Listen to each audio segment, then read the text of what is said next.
À la question « Peut-on détruire la misère ?» je répondrai « Oui, mais ».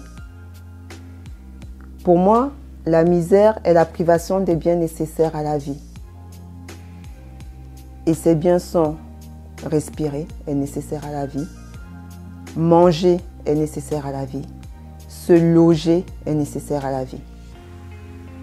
Et tout ça est repris dans l'article 2 de la Déclaration des droits de l'homme et du citoyen, qui cite 4 droits sacrés: la liberté, la propriété, la résistance à l'oppression et la sûreté. Et quand on parle de misère, on parle d'atteinte à la sûreté. Aujourd'hui, je constate, comme vous, que beaucoup d'entre nous vivent dans la misère.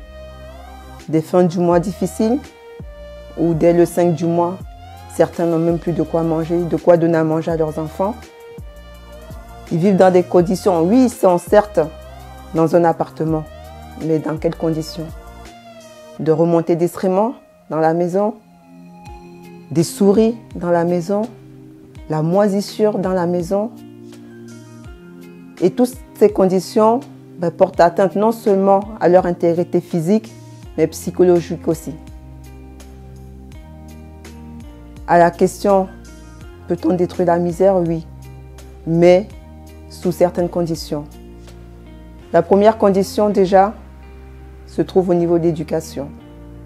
Donner de l'éducation, que ce soit au niveau familial, que ce soit au niveau institutionnel, c'est-à-dire dans les écoles, que ce soit au niveau de nos relations avec les autres.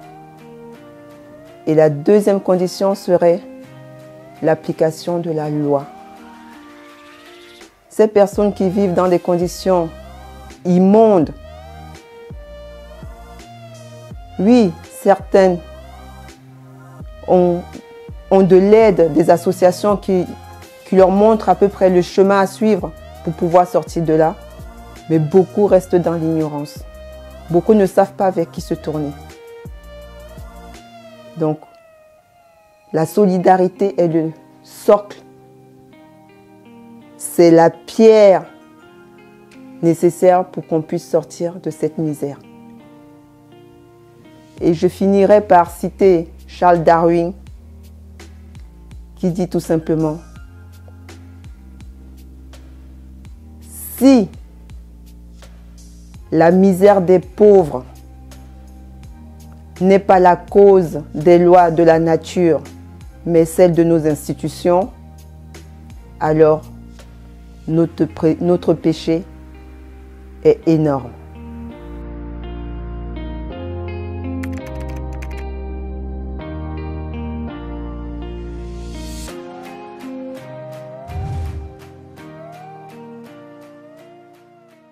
Je vais vous interpréter un texte de Victor Hugo sur le suffrage universel.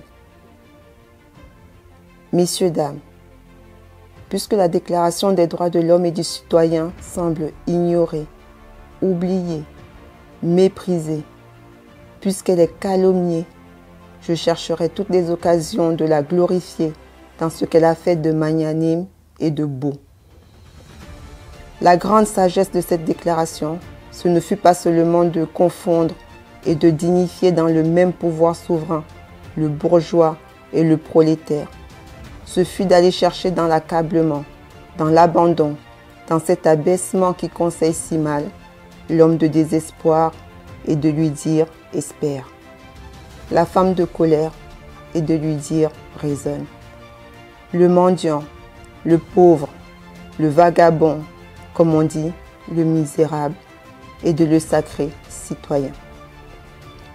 Le suffrage universel dit à tous, et je ne connais pas de plus admirable formule de la paix publique: soyez tranquilles, vous êtes souverains. Il ajoute: vous souffrez?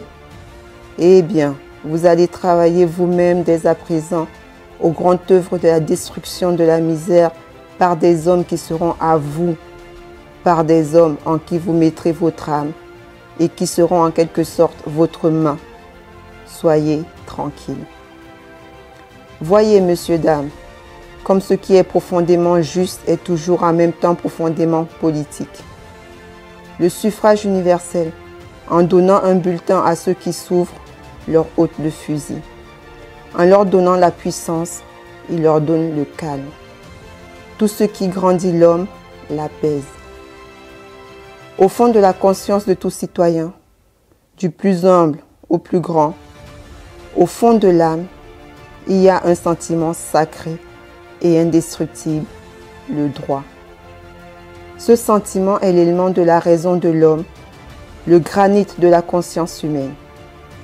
Le droit, voilà, messieurs, dames, le rocher sur lequel viennent s'échouer et se briser les iniquités, les hypocrisies, les mauvaises lois et les mauvais gouvernements.